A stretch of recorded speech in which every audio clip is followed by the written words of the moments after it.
experience, there's three main reasons for why a life insurance loan is really unlike anything else. It does come out tax-free like all loans. Loans are not a taxable event, but one of the biggest factors and difference is that unlike a credit card loan, home equity line of credit, mortgage, car loan, or a student loan, there's actually no repayment schedule set on a life insurance loan. There's no minimum payment. The company is never actually going to chase you down for that loan. And the reason is when a owner of a policy takes a loan out, you're actually improving the life insurance company's books, right? Because the loan is not coming from your equity. It's not coming from your cash value. It's coming from the death benefit. It's coming from the insurance company's general account, which is future debt on the insurance company's books. So if you had $100,000 in life insurance coverage and you had a $500,000 in equity or cash value, it's called, and you were to pull that out, well, let's say, God forbid, you die the very next day. The life insurance company would see that as, well, we just sent Joe Schmo a check for $500,000. He just passed away, so we only have to pay the other half. Right? So sorry, if you had $1 million policy, pulled out a check for half of it. It comes out of the death benefit. There's no repayment schedule, but there is interest that accrues on the loan on the side of the death benefit. But this interest is also unlike types of interest that most people are used to with mortgages, car loans, and credit cards. When you are paying down a mortgage, the interest is amortized mostly up front. And that's why when you're paying off your house, you're making bigger and bigger payments, but you have to if you want to see that principal come down. That is completely contrary to the life insurance loans because the interest on a life insurance loan, the interest is in arrears. When you're making payments back on a loan, which a good banker will do, all of your payments pay off the principal first. And then the interest is calculated based on how much of the loan is out by the end of the year. So it's simple interest that is applied in arrears of the loan. The rates right now, they're about 5%. You can get a variable loan rate as well, but figure around 5% simple interest for the year.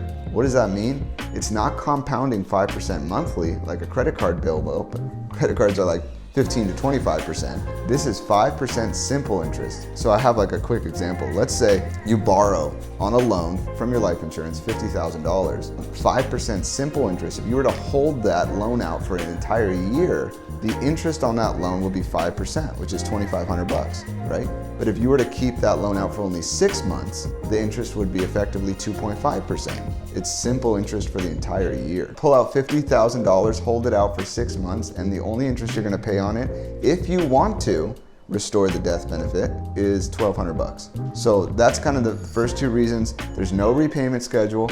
It's simple interest in arrears of the loan. And then the last one is the arbitrage that is created inside the policy if you do it right. So what does that look like? Because you are taking a loan on your cash and not actually taking your cash. I mean, this is the sentiment where Ramsey fans go rabid. They're like, why would I take a loan on my own money? That's just the thing. You're actually not using your own money. This is what creates the arbitrage, because if you remember, your equity, your cash value is in the insurance company's investment account. And so it's going to continue to grow at the guaranteed interest rate plus the dividends year after year. Meanwhile, you have your loan out off your death benefit from the general account. There's an arbitrage created there if you do it right.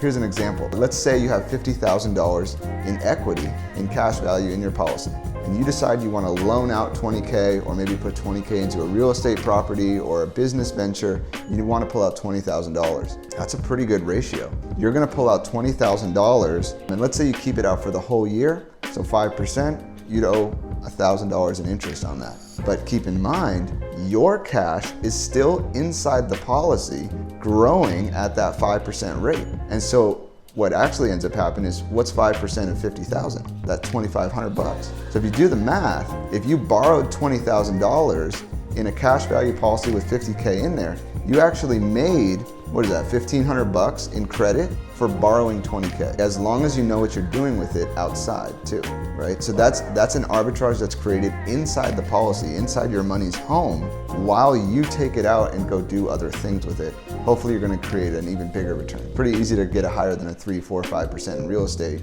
if you know what you're doing. Yeah, we just had a case study where a gentleman used, we ran out all the numbers. It was a $50,000 purchase price of a home, single family home in Alabama. And the rate of return, cash on cash rate of return of doing the entire project with cash came out to around 127% return, right? Cash on cash. But if you were to use a life insurance loan for the exact same project, exact same cost, it actually came out to 167% return, cash on cash. Because of that additional leverage, that additional arbitrage, and the additional tax benefits that you get from doing it that route. This is what gets me when I hear a lot of people say life insurance is a bad investment. It's not an investment. It is not meant to be the sole thing you're depending on to build financial freedom. It's the turbocharger. It's the engine. It's your money's home and where it lives up until the point where you find a place to put it.